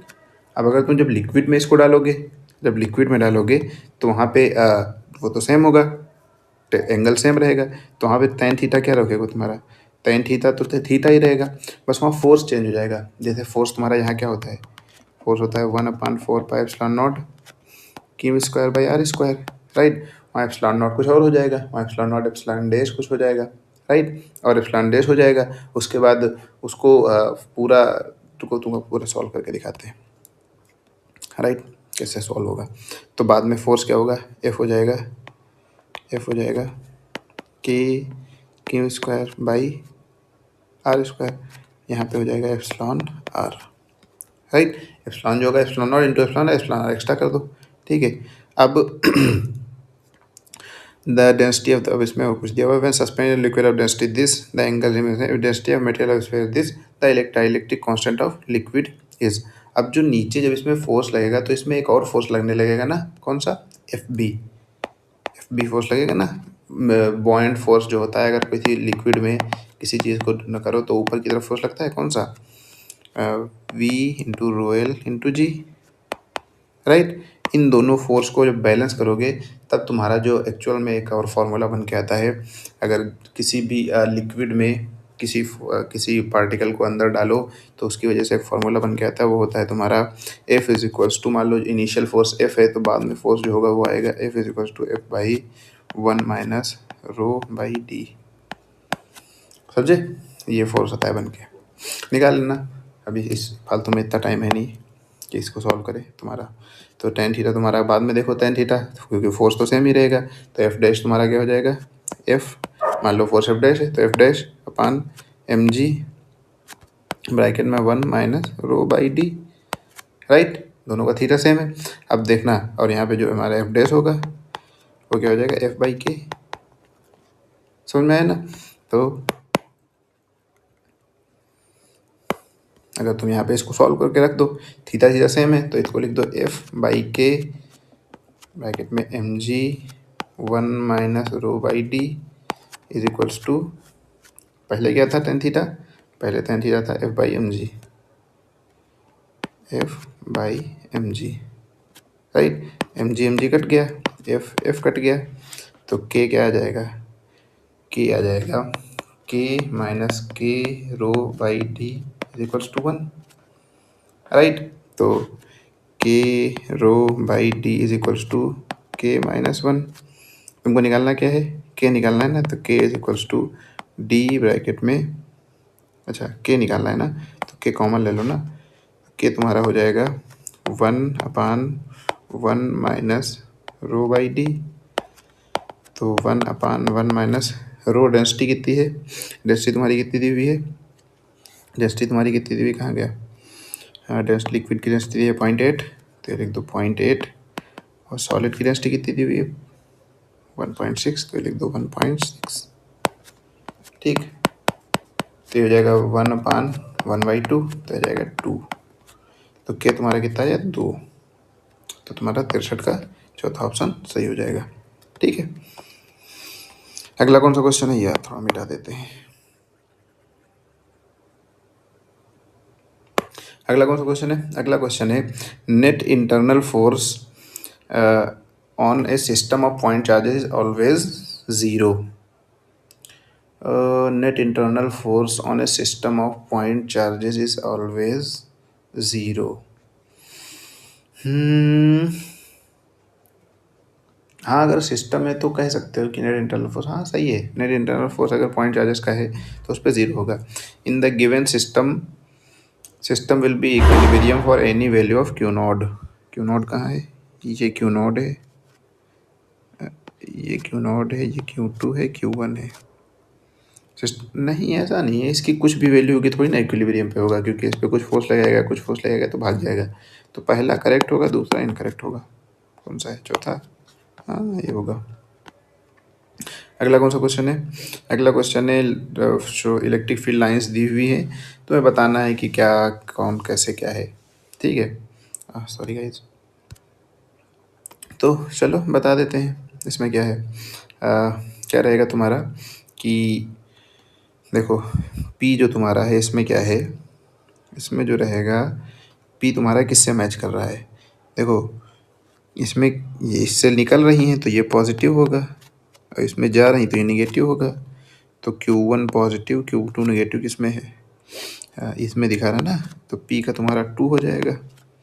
क्यों, देखो Q2 इससे भी निकल रही, इससे भी निकल रही, तो Q का तुम्हारा हो जाएगा दोनों निगेटिव, Q का 4 हो जाएगा तुम्हारा। ठीक है, Q का 4 हो जाएगा, दोनों से सॉरी दोनों से निकल रही है ना, तो Q पॉजिटिव दोनों, तो Q का 3 हो जाएगा। और दोनों में जा रही हैं तो R का तुम्हारा हो जाएगा, R का हो जाएगा 4, राइट। और S क्या हुआ, S में देखो Q1 से निकल रही हैं, Q2 में जा रही हैं, राइट। Q1 से निकल रही हैं, Q2 में जा रही हैं, तो Q1 पॉजिटिव, अच्छा देखो P2 Q3 R4 एक ही में मिलेगा, P2 Q3 R4 एक ही बचा ही तीसरा ऑप्शन, और इसमें P1 है तो बात ही खत्म। When 10 to the power 9 electrons are removed from a neutral metal plate, the electric charge on it is, क्या पूछ रहा है कि एक न्यूट्रल मेटल प्लेट है, उससे 10 to the power कितने 19 इलेक्ट्रॉन्स रिमूव कर दिए गए, तो उसके ऊपर जो इलेक्ट्रिक चार्ज होगा वो कितना होगा, सिंपल है, निकाल लो। क्यों, क्या होता है, इलेक्ट्रिक चार्ज वही होता है, जितने इलेक्ट्रॉन्स आने जाने की वजह से इलेक्ट्रिक चार्ज वही आता है, तो क्यों होगा N × E। तो N कितने हैं 10 to the power 19, 10 to the power 19, और इलेक्ट्रिक चार्ज कितना होता है 1.6 × 10⁻⁹, काट दो, तो 1.6 कूलम आ जाएगा इलेक्ट्रिक चार्ज। ठीक, आसान क्वेश्चन था। आगे क्वेश्चन आसान हो गया, मैंने आसान रखे थे, कुछ मुश्किल कुछ आसान। Conductor has been given a charge this by transferring electron mass increase of the conductor and the number of electrons added to the conductors are respectively। कितना चार्ज दिया गया 3 × 10⁻⁷ कूलम। तो अगर नंबर ऑफ इलेक्ट्रॉन्स दिए हुए तो Q बराबर तुम्हारा N ही होता है, राइट। तो N निकाल लो, चार्ज कितना दिया गया -3 × 10⁻⁷। इलेक्ट्रिक चार्ज कितना होता है -1.6 × 10⁻⁹। तो नंबर ऑफ इलेक्ट्रॉन्स कितने हो जाएंगे तुम्हारे 30/16 × 10 की पावर 19, ऊपर क्या कितना बचा 12, राइट। तो इसको तुम अप्रॉक्स कर सकते हो 2 × 10⁻12। तो number of electrons added to the conductors are 2 × 10⁻12, एक ही ऑप्शन है, फिर भी आगे भी सॉल्व कर लेते हैं। फिर पूछा है मास इंक्रीज, तो m बराबर क्या होगा, अब इसका मास देख लो कितने इलेक्ट्रॉन्स निकले, 2 इंटू 10⁻12 8 हुए ना, तो 2 into 10⁻12 by mass of electron कितना होता है 9 इंटू 10⁻- कितना होता है 31, तो ऊपर ले जाओ, तो 2/9 इंटू 10⁻12, सॉरी उल्टा कर दिया ना मैंने, हाँ इसको मल्टीप्लाई करो ना, number of electrons into mass of electron, यही होगा ना तुम्हारा 4, सॉरी नेट मास इंक्रीज, तो इसको कर दो 2 इंटू 10⁻12 प्लस 9 इंटू 10⁻31, तो हो जाएगा 18 इंटू 10⁻31 में से 12 गए, कितने बचे 11 में से 2 गए, कितने बचे 9, और 2 में से 1 गया 19, तो हो जाएगा -19, 1.8 इंटू -19, इसको क्या लिख सकते हो 2 इंटू 10⁻−19 -19 कहाँ, एक 10⁻−18 आना चाहिए ना, 9.09 10⁻31 18, हाँ सॉरी 18 इंटू 10⁻−19 आया ना, तो इसको लिख सकते हो ना 1.8 इंटू 10⁻−18, ठीक है। तो ऐसे थोड़ा सा एक पॉइंट गड़बड़ हो गया, तो डी ऑप्शन तुम्हारा सही हो जाएगा। अगला कौन सा क्वेश्चन है, 5 balls numbered 1 to 5 are suspended using separate threads. Pair 1, 2, 2, 4 and 4, 1 show electrostatic attraction, while pair 2, 3 and 4, 5 show repulsion. Therefore, ball 1 must be. Reasoning का क्वेश्चन आ गया तुम्हारा, 1 बनाते हैं ना सारी बॉल्स, 1 2 3, अरे यार छोटी छोटी क्यों बन रही, 2 3 4 5, ठीक है। अब इसमें क्या दिखा रहा है 1 2 शो इलेक्ट्रोस्टैटिक अट्रैक्शन, मान लो 1 2 3 4 5, 1 2 में अट्रैक्शन है, तो 1 2 तुम्हारी क्या होगी, मान लो 1 2 तुम्हारी क्या होगी, एक पॉजिटिव होगी एक निगेटिव होगी, मान लो एक पॉजिटिव होगी निगेटिव, ये निगेटिव ये पॉजिटिव, ठीक। आगे क्या है, आगे दिया हुआ है तुम्हारा 2 4 भी आपस में इलेक्ट्रोस्टैटिक अट्रैक्शन शो करती हैं, तो यहाँ पे भी ये, तो ये पॉजिटिव होगी या ये निगेटिव होगी सिंपली। आगे क्या है 4 1 भी आपस में इलेक्ट्रोस्टैटिक, 4 1 भी आपस में क्या करती है इलेक्ट्रोस्टैटिक अट्रैक्शन शो करती है, तो 4 1 भी तुम्हारी इलेक्ट्रोस्टैटिक अट्रैक्शन शो करती है, तो इनमें भी इसमें भी या तो ये पॉजिटिव होगी, नहीं पहले से लिखा हुआ है तुम्हारा, while pair 2 3 and 4 5 show repulsion, ठीक है। तो लिखा हुआ है तुम्हारा file pair 2 3 and 4 5 show repulsion, तो 2 3 और 4 5 जो है इनमें रिपल्शन हो रहा है, ठीक है। तो 2 3 और 4 5 में रिपल्शन हो रहा है, तो इसमें क्या होगा रिपल्शन होगा, तो यहाँ पे या तो ये या तो इसका भी चार्ज मान लो यहाँ पे, या तो इसका चार्ज प्लस होगा तो ये दोनों होंगी, या तो इसका चार्ज माइनस होगा तो ये दोनों होंगे, 2 3 और 4 5 या तो प्लस माइनस। तो अब क्या तुम्हारा है, तुम्हारा सिंपली रीजनिंग का क्वेश्चन है, क्या पूछ रहा है कि तुम्हारा जो बाल 1 होगी उस पर क्या चार्ज होगा, या पॉजिटिव चार्ज होगी या निगेटिव चार्ज होगी या न्यूट्रल होगी या मेटल की मेड होगी, ये तुम्हें बता रहा है। अब देखना कि 1 2 जो है वो इलेक्ट्रोस्टैटिक अट्रैक्शन शो करती है, राइट। 1 2 तुम्हारा क्या करती है इलेक्ट्रोस्टैटिक अट्रैक्शन शो करती है, 2 4 भी इलेक्ट्रोस्टैटिक अट्रैक्शन शो करती हैं, तो अगर 1 पॉजिटिव होगा तो 2 निगेटिव होगा, ठीक है। अगर मान लो हम 2 को निगेटिव मान के चलते हैं, ठीक है, और 1 को पॉजिटिव मान के चलते हैं, फिर क्या है 2 4 भी टेक्निकली हिसाब से इलेक्ट्रो, तो ये 4 को पॉजिटिव मान लेते हैं, ठीक है। 4 1 शो इलेक्ट्रोस्टैटिक नहीं, तो 4 1 अगर इलेक्ट्रोस्टैटिक अट्रैक्शन शो कर रहा है तो 1 पॉजिटिव नहीं होगा, इसका मतलब हम इसको निगेटिव मान के चलते हैं। मान लो अगर 1 को निगेटिव 2 को पॉजिटिव, 2 4 भी इलेक्ट्रोस्टैटिक अट्रैक्शन शो करता है तो 4 निगेटिव, तो इसका मतलब ये है कि ये दोनों आपस में अट्रैक्शन शो ही नहीं कर रहे हैं दोनों कंडीशंस में, तो टेक्निकली ऐसा होगा कि ये बॉल जो है ये न्यूट्रल होगी, इस पे जो है इंड्यूस चार्ज हो रहा होगा, समझ में आया ना, इस वजह से सी ऑप्शन सही हो जाएगा तुम्हारा, ठीक है। अगला क्वेश्चन कौन सा है, 4 charges are arranged at the corners of a square ABCD as shown the adjoining figure, the force on charge kept at center O is, जो ओ पे रखा हुआ है उस पर तुम्हारा फोर्स कितना होगा, यही तुम्हें निकालना है, तो यहाँ पे है निकाल लेते फोर्स, फोर्स ऑन चार्ज के प्रेजेंट सेंटर, इसकी वजह से इधर होगा, इसकी वजह से लॉ बना देते हैं सबकी वजह से,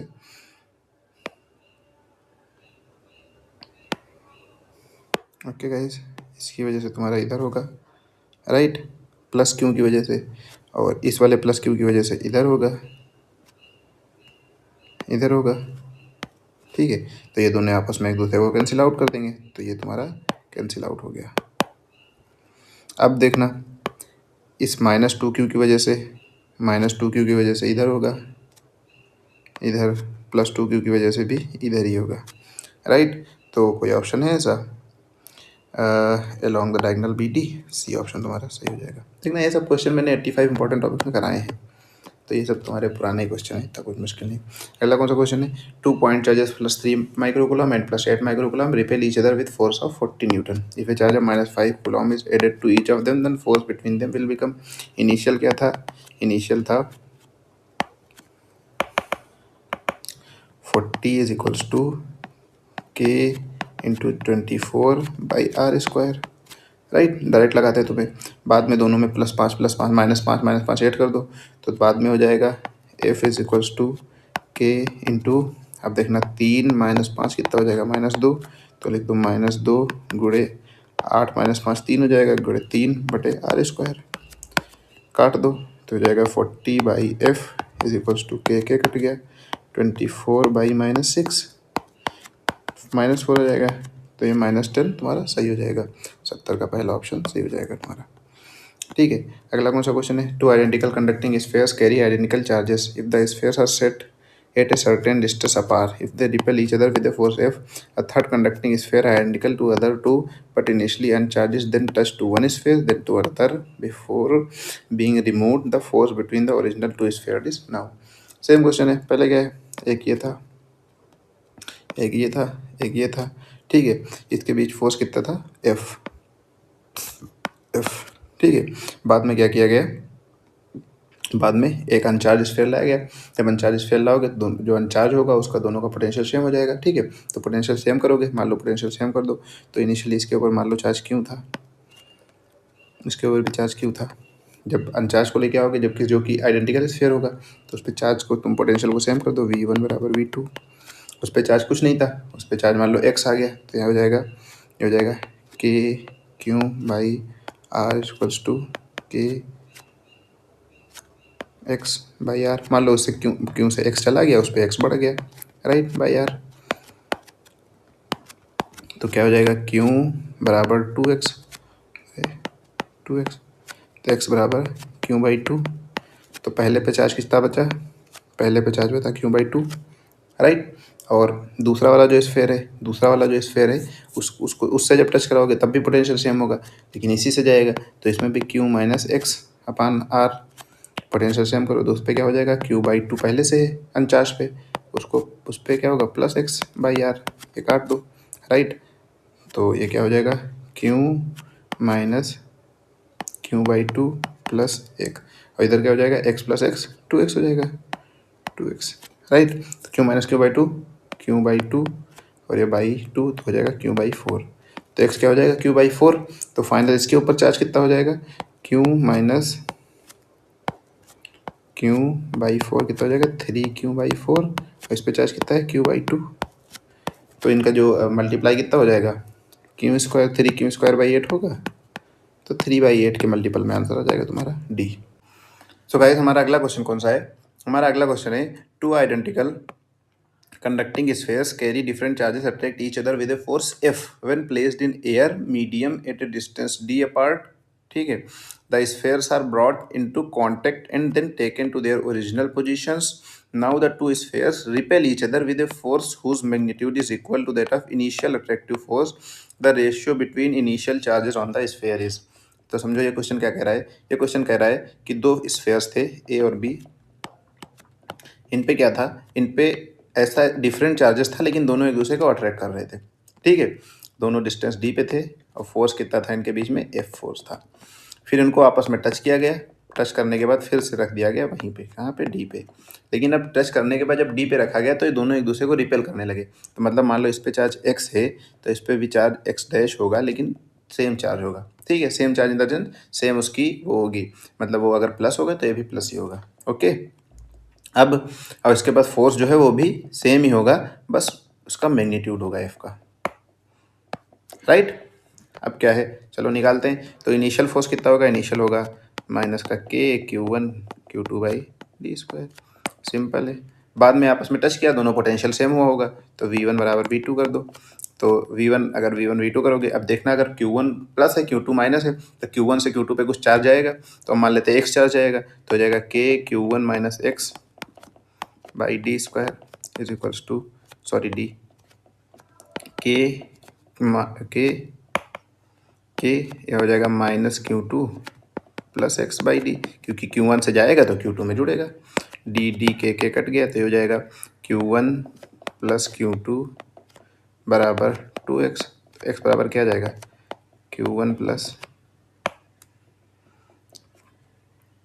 Q2 बाई 2, राइट। एक्स बराबर Q1 प्लस Q2 बाई 2 आ गया। अब अगर x Q1 plus Q2 by 2 आया, तो चार्ज जो तुम्हारा एक्स चार्ज है, ये वाला चार्ज है, ये मान लो इस पे चार्ज P है, नहीं इस पे चार्ज A है, मान लो इस पे B है, दोनों पे पॉजिटिव चार्ज है, तो तुम्हारा A जो होगा, ये क्या होगा, ये हो जाएगा Q1 माइनस एक्स, यही दिया हुआ है ना, Q1 minus Q1 plus Q2 by 2, तो ये कितना हो जाएगा 2Q1 माइनस Q2 बाई 2, तो हो जाएगा Q1 minus Q2 by 2। B तुम्हारा कितना हो जाएगा, बी तुम्हारा दिया हुआ है x माइनस Q2, तो x कितना दिया हुआ है Q1 plus Q2 by 2 minus Q2, तो हो जाएगा, तो ये भी हो जाएगा Q1 minus Q2 by 2, same he charge हो जाएगा, लेकिन दोनों का सेम, दोनों पॉजिटिव पॉजिटिव चार्ज है, तभी दोनों रिपेल करेंगे, ओके। अब क्या करना है, अब इनके ऊपर दोनों का फोर्स बराबर करना है, तो इनिशियल फोर्स था, अब दोनों का मैग्नीट्यूड बराबर करना है, तो इनिशियल फोर्स था, इनिशियल फोर्स क्या होता है, k Q1 Q2 by D square is equals to, बाद में क्या हो जाएगा, k Q1 minus Q2 by 2 का whole of square into 1 by D square, right. D square के कट गया, तो आ जाएगा Q1 square minus Q2 square, sorry plus Q2 square, क्योंकि Q1 माइनस Q2 का होल ऑफ स्क्वायर खोल दो, माइनस 2Q1, अरे यार कैपिटल क्यों लिख देते हैं, इज इक्वल्स टू, आगे चला जाएगा 4Q1 Q2, तो इसको तुम क्या और लिख सकते हो, इसको क्या करो, Q1 square plus Q2 square बराबर लिख दो 6Q1 Q2, राइट। अब Q1 Q2 को नीचे ले आओ, तो हो जाएगा Q1 बाई Q1 Q2 नीचे आया, Q1 square by Q1 Q2 plus Q2 square by Q1 Q2 is equals to 6 हुआ, तो इसको तुम काट दो, इसको इससे काट दो, हो जाएगा Q1 by Q2 plus Q2 by Q1 is equals to 6, यही है ना। अब तुमको क्या निकालना है, Q1 बाई Q2 की वैल्यू निकालनी है, ठीक है। तो अब ये रीजनिंग का एक टाइप का क्वेश्चन हो गया, तो इसमें हम क्या करते हैं, मान लेते हैं suppose Q1 by Q2 is equals to P, right. तो यहाँ पे तुम क्या लिख सकते हो, P plus 1 by P is equals to 6, right. तो इसको भी तुम और क्या लिख सकते हो, इसको लिख सकते हो P square plus 1 is equals to 6P, तो इसको तुम लिख सकते हो P square minus 6P plus 1 is equals to 0, right. तो इसको तुम तुम्हारी वो क्वाड्रेटिक इक्वेशन बन गई। उसको क्या लिखते हैं, मान एक्स जो आता है, मतलब P जो हमारा आएगा क्या आएगा, माइनस का B plus minus under root B square minus 4AC upon 2A, तो माइनस 6 माइनस मतलब plus 6 plus minus under root B square 36 minus 4AC 4 upon 2A 2, तो हो जाएगा 6 प्लस माइनस अंडर रूट के अंदर कितना बचा, 36 माइनस 4 30, मतलब 32 बचा बटे 2, तो इसको तुम क्या लिख सकते हो, 2 से 3 2 3 6, 3 प्लस माइनस, इसको तुम लिख सकते हो 4 बाहर ले आओ, 4 मतलब कि 2 बाहर ले आओ, 2 अंडर रूट 8 बटे कुछ नहीं, ये 2 भी कट जाएगा इससे, राइट, क्योंकि 2 प्लस इधर से भी दोनों साइन के अक्रॉस करता है ना, तो ये आया 3 plus minus under root 8 P आया, तो यही वैल्यू होगी 3 प्लस माइनस अंडर रूट 8, तो 3 plus under root 8 3 minus under root 8 दोनों सही हो जाएंगे, okay, two particles of equal mass m and charge q are placed at a distance of 16 centimeter. They do not experience any force. क्या है, दो particles of equal mass m and charge q are placed at a distance of 16 centimetre. मतलब कि दो particles हैं, colour बदल देते हैं जिससे तुम्हें पता लगे यही वाला है. ठीक है, कितनी दूरी पे हैं, ये दोनों हैं 16 सेंटीमीटर पे, 16 सेंटीमीटर. ठीक है, इनके ऊपर चार्ज q है और इनका मास m है दोनों का, और दोनों का कोई फोर्स नहीं लग रहा है. तो फोर्स नहीं लग रहा मतलब कि जो इलेक्ट्रोस्टैटिक फोर्स होगा तुम्हारा वो ग्रेविटेशनल फोर्स के बराबर हो जाएगा. राइट, इलेक्ट्रोस्टैटिक फोर्स जो होगा तुम्हारा ग्रेविटेशनल फोर्स के बराबर होगा. तो इसको क्या लिख सकते हो, तुम इसको लिख सकते हो k Q1 Q2 by are square is equals to G M1 M2 by are square. अब देखो Q1 Q2 सेम ही है तो हो जाएगा q square Q square is equals to G M square. Right, q by M निकालना है तो q by M is equals to under root G by k हो जाएगा. कोई ऑप्शन है, के को खोल दो तो ऊपर हो जाएगा, 4 5 ऊपर चला जाएगा, तो डी ऑप्शन तुम्हारा सही हो जाएगा. ठीक है. तो अगला क्वेश्चन कौन सा है हमारा, two small metal balls of different mass M1 M2 are connected by strings of equal length. दोनों स्ट्रिंग्स क्या हैं, इक्वल लेंथ की है. तो fix point when the balls are given charges the angle that two springs make with the vertical are 30 degree and 60 degree respectively. The ratio of M1 and M2 is close to. इसमें क्या होगा, इसमें ये एक fixed point है, यहाँ से दो स्ट्रिंग लगी हुई है कैसी, इक्वल लेंथ की. अब अगर इनिशियली इक्वल लेंथ की थी लेकिन क्या हुआ कि उनको जब कुछ चार्ज दिया गया तो लेफ्ट राइट चली गई. अब देखना अगर इक्वल लेंथ की बनाया हमें एक ये मान लिया तो एक स्ट्रिंग कुछ ऐसी होगी. राइट, और दोनों के बीच का एंगल कितना है, ये एंगल है कितना, ये मान लो 30 डिग्री है, ये 60 डिग्री है, दिया हुआ है. राइट, तो ये एक बॉल हुई, ये एक बॉल हुई, ये दूसरी बॉल हुई. राइट, अब देखना जो हॉरिजॉन्टल के साथ एंगल बनाएंगे ये एंगल जो होगा, ये एंगल होगा, मान लो ये एक्स, मान लो ये थीटा एंगल बना रहा है. ये भी हॉरिजॉन्टल के साथ कैसा, इसी हॉरिजॉन्टल के साथ मान लो ये एक ट्राइंगल बनेगा, आइसोसेलेस ट्राइंगल. एक्चुअल में आइसोसेलेस ट्राइंगल बनेगा, ये ऐसे ट्राइंगल बनेगा. राइट, कैसे बनेगा, ऐसे. तो ये जो एंगल बनेगा इसका हॉरिजॉन्टल के साथ, ये एंगल सॉरी इसके साथ ये होगा अल्फ़ा, इसके साथ भी एंगल भी अल्फ़ा होगा क्योंकि लेंथ सेम है. और आइसोसेलेस ट्राइंगल में क्या होता है, तीनों एंगल एक दूसरे के, अगर एक एंगल बराबर है तो एक दूसरे के बराबर होते हैं. ठीक है, क्योंकि ये भी एल है, ये भी एल है. समझ में आया ना. ठीक, तो इस पर इधर फोर्स लग रहा होगा एफ ई, तो इधर भी फोर्स लग रहा होगा एफ ई. इधर लग रहा होगा नीचे M1G, इधर लग रहा होगा नीचे M2G. राइट, अब अगर तुम देखो और तुम ये भी देखो कि अगर ये एंगल 30 डिग्री तो ये भी 30 डिग्री होगा. अगर ये एंगल वर्टिकल के साथ ये 30, ये 60 तो ये भी 60 डिग्री होगा. राइट, अब देखो, और अगर ये एंगल 30 डिग्री है तो तुम क्या लिख सकते हो, तुम नहीं लिख सकते हो कि जो तुम्हारा ये एंगल है, ये एंगल ये तुम्हारा कितना हो जाएगा, 180 माइनस 30. राइट, देख सकते हैं ना. अगर तुम्हारा ये एंगल अल्फ़ा है, ठीक है, तुम्हारा ये एंगल अगर अल्फ़ा है, नहीं ये एंगल नहीं हो, और तुम्हारा ये एंगल 30 डिग्री है तो ये 180 माइनस 30 हो जाएगा. और अगर ये एंगल तुम्हारा अल्फ़ा है तो ये एंगल तुम्हारा 180 माइनस अल्फ़ा हो जाएगा. राइट, सेम चीज़ यहाँ पे भी करो, यहाँ पे भी ये एंगल तुम्हारा 180 माइनस अल्फ़ा. राइट, और तुम्हारा ये एंगल कितना, ये हो जाएगा तुम्हारा 180 माइनस 60. समझ में ना. अब जब देखो सारे एंगल्स पता चल गए, अब जब ऐसी कोई सिचुएशन बनती है तो इसमें एक थ्योरम लगती है, कौन सी, लामीज थ्योरम. लामीज थ्योरम क्या होती है कि अगर मान लो 3 फोर्स लग रहे हैं, इसमें भी एक T1 लगी रहा होगा, T1 T2 जो भी है. लामीज थ्योरम में क्या होता है, अगर ये यहाँ पे फोर्स F1 लग रहा है, यहाँ पे एंगल θ1 है, फोर्स F2 है, θ2 है, F3 है, θ3 है, तो F1 upon cos θ1 is equals to F2 upon cos θ2 is equals to F3 upon cos θ3 होता है. ये तुम्हारी होती है लामीस थ्योरम।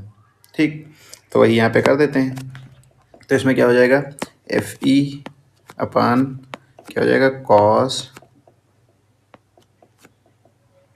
180 माइनस 30, सॉरी कॉस नहीं होता, साइन होता है, माई बैड।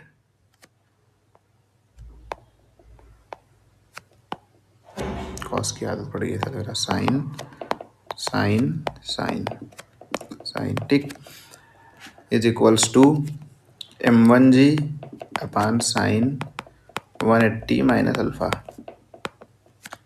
ठीक है, ये फर्स्ट के लिए हुआ। सेकंड के लिए क्या होगा, F E upon sine 180 minus 60 हो जाएगा, 180 minus 60 is equals to m1g upon m2g upon sine 180 minus alpha.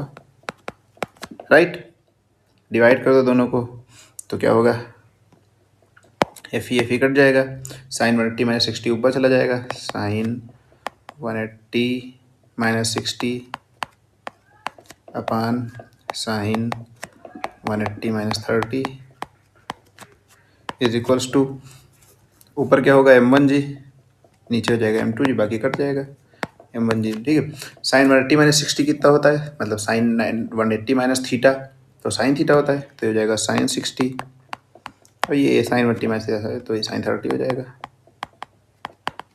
m1 by m2, m sign 60 कितना होता है, √3/2, ये 1/2, तो m1 बाई m2 तुम्हारा कितना आएगा, √3 √3 नहीं √3 1.7। ओके, अगला क्वेश्चन है, electric field inside a spherical shell of uniform surface charge density is. क्या पूछ रहा है, यूनिफॉर्म सरफेस चार्ज डेंसिटी है, उसके फिर इलेक्ट्रिक फील्ड क्या होगा, तो कोई भी अगर यूनिफॉर्म सरफेस चार्ज डेंसिटी है, कैसा भी हो, टेढ़ा मेढ़ा हो, ऐसा कैसा भी हो, अगर यूनिफॉर्म सरफेस चार्ज डेंसिटी है तो उसके भी अंदर इलेक्ट्रिक फील्ड क्या होता है, तुम्हारा 0 होता है। ठीक है, अगला क्वेश्चन है, a proton and electron are placed in a uniform electric field. एक प्रोटॉन एक इलेक्ट्रॉन फोर रखे गए यूनिफॉर्म इलेक्ट्रिक फील्ड में, तो क्या पूछ रहा है, the electric forces acting on them will be equal. नहीं, एक पे पॉजिटिव लगेगा, एक पे प्रोटॉन आगे जाएगा, एक पे पीछे आएगा, तो इक्वल तो नहीं होगा। मैग्नीट्यूड, हाँ मैग्नीट्यूड इक्वल होगा, एक्सलेशन नहीं, एक एक्सलेशन होगा, एक में रिटार्डेशन होगा, magnitude of their acceleration will be equal, नहीं ऐसा भी नहीं, एफ अपान एम मास डिफरेंट हो जाएगा, तो ये भी गलत, ये भी गलत। The number of electrons to be put on a spherical conductor of radius 1 meter to produce an electric field of 0.036 Newton per Coulomb just above its surface is। निकालना है सीधे, तो देख लो, ई तुम्हारा हो जाएगा, ई दिया हुआ है तुम्हारा कितना, 0.036 न्यूटन पर कूलम। तुमको बता रहा है कि कितना कंडक्टर को चार्ज दो कि तुम्हारा जो इसके ऊपर इलेक्ट्रिक फील्ड है वो इतना आ जाए। ठीक है, चार्ज कितना दोगे, मतलब नंबर ऑफ इलेक्ट्रॉन्स जो दोगे उसी के हिसाब से चार्ज आएगा। तो ये क्या होता है, ये होता है तुम्हारा k/r²। ये हो जाएगा 0.036 square two k into q n e होगा तुम्हारा πr²। एन तुम्हारा क्या हो जाएगा 0.036, आर तुम्हारा 1 दिया हुआ है, k 9 इंटू 10⁻9 होता है, ई 1.6 इंटू 10⁻19 होगा। राइट, ये काट दो तो ये एक पॉइंट यहाँ आ जाएगा आगे, ये हो जाएगा 9, ये 0.04 हो जाएगा, ये हटाओ 10⁻⁻2 हो जाएगा, ये 10⁻−10 बचेगा, ऊपर जाएगा 10 कितना बचेगा 8, ये 10⁻8 बचेगा, और ये बचेगा 4/1.6। राइट, तो बच जाएगा 4 चौको 16, 0.4 बचेगा, तो उसको लग जाएगा, ये कर दोगे तो आएगा 10/4 इंटू 10⁻8। या इसको और क्या लिख सकते हो, सॉरी 10⁻7, क्योंकि 0.4 हटेगा, एक पॉइंट हटेगा, तो ये 10⁻7। ठीक है, ये यहाँ पे, तो ये आएगा 2.5 इंटू 10⁻7। राइट, 2.5 इंटू 10⁻7, अरे 2.5 10⁻5 दिया हुआ है, फिर से देख लेते हैं अपनी कैलकुलेशंस। ये हो जाएगा, ये सही है कैलकुलेशंस। आई थिंक आंसर्स में कुछ गड़बड़ होगा, थर्ड आंसर तब भी मान सकते हो, लेकिन 10 शायद कुछ गड़बड़ हो। 2 point charges of 20 microcoulomb and 80 microcoulomb are 10 centimeter apart. Where will the electric field strength be 0 on the line joining the charges from 20 microcoulomb? 2 point है, 20, दूसरा कितना है 80, 10 सेंटीमीटर। इसके ऊपर मान लो यहाँ से x पे इलेक्ट्रिक फील्ड 0 है, राइट। तो लिख लो कितना कि k इंटू 20/x, राइट, is equals to k into 80/10 - x। यही होगा ना, k कट गया 40, तो 4x इक्वल्स टू 10 - x। ये हो जाएगा 5x इक्वल्स टू 10, तो x इक्वल्स टू कितना आ जाएगा 10/5 या 2, राइट। तो कितना बीच का डिस्टेंस था 10 सेंटीमीटर, 2 सेंटीमीटर, अरे यार फिर कुछ 10 सेंटीमीटर। तो k इंटू 20/x² होता है guys, don't leave the square. तो ये हो जाएगा 2x, ये 2x हो जाएगा, तो हो जाएगा 3x इक्वल्स टू 10, तो x इक्वल टू 10/3 होगा, तो हो जाएगा 3.33, राइट, 3.33 आ जाएगा। तो 3.33 कहाँ गया, 3.33 सेंटीमीटर, तो 58 का ये आ जाएगा, 3.33 मीटर आ जाएगा, तो आ जाएगा 0.033 सेंटीमीटर, ठीक।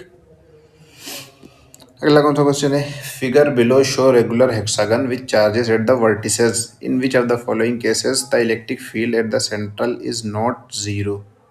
इसमें इलेक्ट्रिक फील्ड नॉट जीरो है। इसमें अगर देखो तो इसकी वजह से इधर लगेगा, इस वाले चार्ज की वजह से, इस वाले चार्ज की वजह से इधर लगेगा, ये इधर लगेगा, कैंसिल आउट हो गया है, ये इधर कैंसिल आउट, ये इधर कैंसिल आउट। टेक्निकली तुम देखो, अगर अपोजिट साइड में सेम चार्जेस है तो इलेक्ट्रिक फील्ड जीरो होगा। अपोजिट साइड में इधर देखो सेम चार्जेस, सेम जीरो। यहाँ पे अपोजिट साइड में क्या होगा, अब देखो ये दो केसेस देख लेते हैं। इसमें क्या होगा, इसमें इसकी वजह से इधर होगा, इसकी वजह से भी इधर ही होगा, इसकी वजह से ये दोनों तो कैंसिल आउट कर देंगे, माइनस क्यू की वजह से इधर ही होगा और प्लस क्यू की वजह से भी इधर ही होगा, ठीक। ये वाले में ये हुआ, तो तुम्हारा प्रोबेबली यही आंसर होना चाहिए। अब इसको भी देख लेते हैं। तो ये वाला 2q की वजह से इधर हुआ, क्यू की वजह से इधर हुआ, इधर क्यू की वजह से इधर हुआ, 2q की वजह से इधर हुआ, इधर 2q। देखो एक दूसरे ये 90 डिग्री, मान लो 2q की वजह से कौन सा, एक ये 2q है, राइट, एक ये 2q है, एक ये 2q है, ये क्यों है, ये क्यों है, ये क्यों है। तो जो है ट्राइंगल में एक दूसरे को कट कर देंगे, तो इस वजह से ये भी नहीं होगा, तो 3 नहीं होंगे, दूसरा ऑप्शन तुम्हारा सही हो जाएगा। An electron enters an electric field with its velocity in the direction of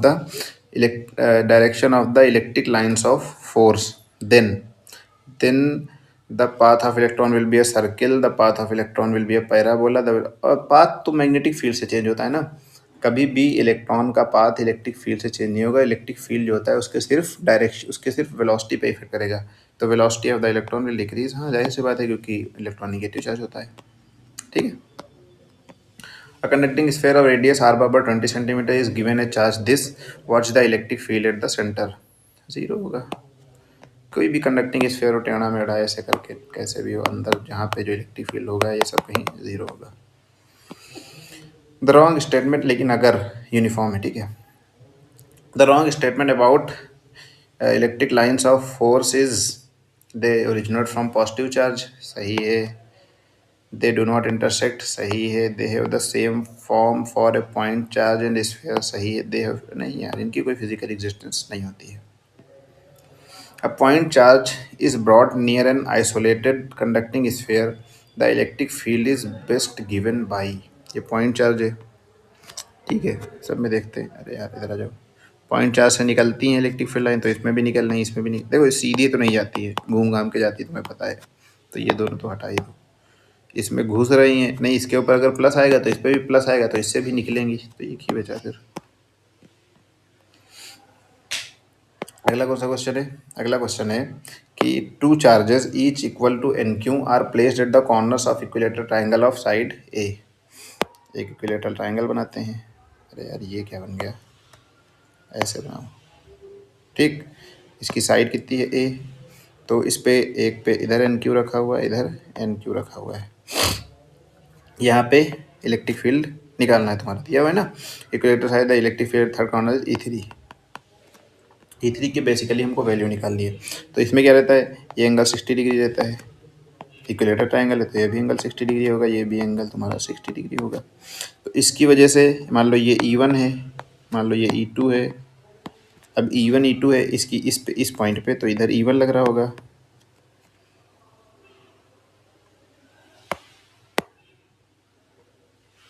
इधर एग्जैक्टली सेम बनाते हैं ना,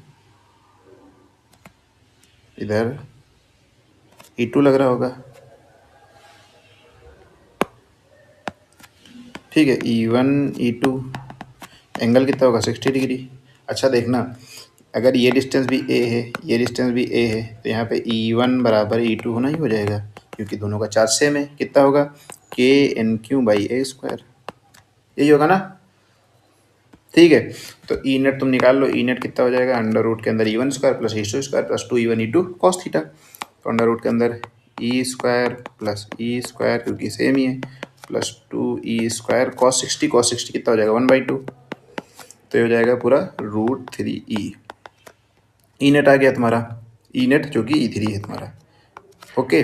और E3 तुम्हारा आ गया ये, और E की वैल्यू कितनी थी KNQ/a², तो ये हो जाएगा √3 इंटू KNQ/a², E3 आया,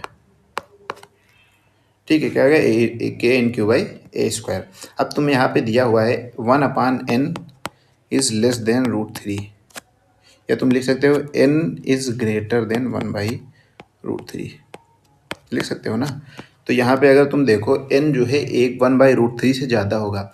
अगर n की वैल्यू, इसकी वैल्यू 1/√3 से ज़्यादा होगी, राइट, 1/√3 से ज़्यादा होगी, 1/√3 से ज़्यादा 1 पॉइंट, मतलब अगर तुम इसको सॉल्व करो, ये 1.7 है इंटू के, अगर 1.7 से ज़्यादा होगी तो मान लो नीचे 1.8 रख दो, KQ/a²।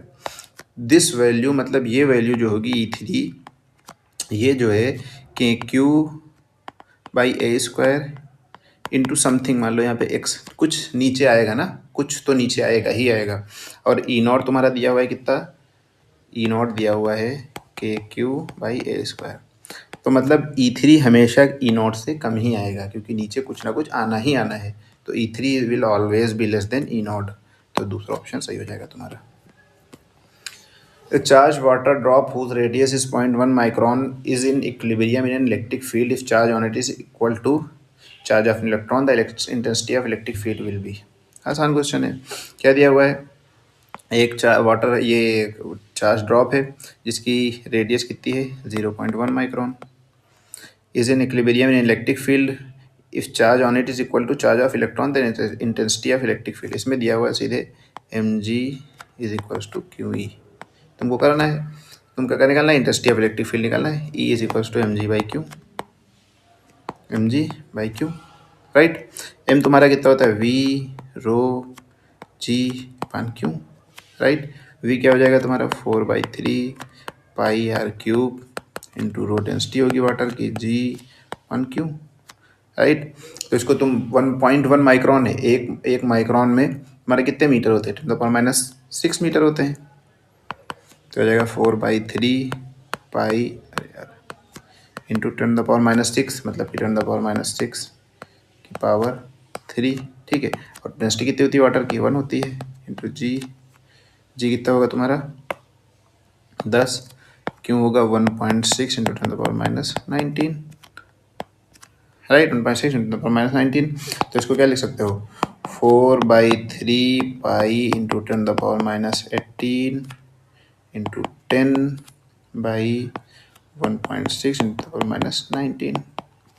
इसको हटाओ, एक जीरो बढ़ा दो, ये हो जाएगा 4 से कट जाएगा, तो ये हो जाएगा 1/4 π/12 इंटू 10⁻⁸ से 2 चलेगा, कितना बचा 10⁻⁻16 ऊपर 10⁻⁻19, तो हो जाएगा 1000 π/12, राइट, 1000 π/12। तो अब इसको तुम मल्टीप्लाई कर दो, 1000 π/12 को कहाँ गया, तो 1000 π/12 1000 गुणे 3/12, 4, ये 250, देखो 250 के आसपास कुछ मान लो, ऐसे ही किया करो, देखो उल्टा पुल्टा काटो ना, देखो कितनी दूर दूर वैल्यू होती है, तो 250 262 तुम्हारा आंसर हो जाएगा। अगला कौन सा क्वेश्चन है, a given charge is situated at a distance from N electric dipole in the end on position experience a force F. And on मतलब कि यहाँ पे एक चार्ज रखा हुआ है, इसके ऊपर फोर्स लग रहा है क्यू ई लग रहा होगा, ठीक है, जो कि एफ है। यहाँ पे इस पे चार्ज इसका क्यों है, इस पे इसकी वजह से इलेक्ट्रिक फील्ड ई होगा, तो क्यों ही लग रहा है। उसके बाद क्या पूछ रहा है, distance of the charge is double. मान लो ये डिस्टेंस पहले आर थी, अब इसको क्या किया है, जब डाइपोल था इस डिस्टेंस को क्या कर दिया, 2r कर दिया। तो क्या पूछ रहा था, force acting on the charge will be. आसान है, इनिशियल था F equals to Q E क्या होता है 2 kp/r³। एफ डैश तुम्हारा हो जाएगा क्यू इंटू 2 kp, आर कितना हो गया 8r, क्योंकि 2 × 4 × 8 8r³ kp/r³ सब कट गया, तो एफ डैश क्या आ गया, एफ डैश f/8 आ गया, ठीक है। अगला कौन सा क्वेश्चन है, the electric field due to an electric dipole at a distance r from its centre in axial position is E. Okay, इससे बनाया जाना, इससे एक्सियल पोजीशन पे तुम्हारा इलेक्ट्रिक फील्ड है, यहाँ पे इस पॉइंट पे ऐसे बनाते हैं ना, दिल विल, ये दिल विल हमें सूट नहीं करता तो यहाँ पे इलेक्ट्रिक फील्ड कितनी है E. Okay, if the dipole is rotated through an angle 90 degree, dipole को 90 डिग्री रोटेट कर दो, कैसे 90 डिग्री, चाहे इधर रोटेट कर दो, चाहे डाइपोल को इस साइड रोटेट कर दो, चाहे इस साइड रोटेट कर दो। चलो हम एक साइड रोटेट कर देते हैं, तो इस साइड रोटेट करके डाइपोल को कैसा खड़ा कर दो, कुछ ज़्यादा पतला डाइपोल नहीं बन गया, ठीक है। अब यहाँ पे सेम पॉइंट पे electric field E, electric field तुम्हारी कितनी होगी ई डैश निकालनी है, तो ई क्या होता है, ई होता है 2 kp/r³, ई डैश होता है kp/r³, राइट। ई डैश तुम्हारा क्या होता है kp/r³, तो ई डैश क्या हो जाएगा, सीधे दिया हुआ है e/2 हो जाएगा, राइट। डिवाइड कर दो, आ जाएगा आंसर तुम्हारा, तो डी आ जाएगा, सॉरी सी आ जाएगा तुम्हारा e/2। A sample of HCl gas is placed in an electric field of this 3 × 10⁴ Newton per coulomb. The dipole moment of each HCl molecule is this. The maximum torque क्या दिया हुआ है, P दिया हुआ है तुम्हारा, राइट, नहीं E दिया हुआ है, P दिया है, तो तुम्हें निकालना है टाउ, टाउ होता है P साइन थीटा, मैक्सिमम पूछा है तो साइन थीटा 1 कर दो, टाउ हो जाएगा P कितना है 3 6 3 18, 18 वाला लो एक ही, ऐसे लगाया करो क्वेश्चन डायरेक्ट अगला कौन सा क्वेश्चन है, figure shows electric field lines in which an electric dipole is placed as shown which of the following statements correct. ये क्वेश्चन तो जाना पहचान लग रहा है यार, ये क्वेश्चन रिपीट हो गया, चलो कर चुके हैं, इसका दूसरा आंसर होगा the inward and outward electric flux for a close surface. एक क्लोज सरफेस बनाओ, क्या दिया हुआ है,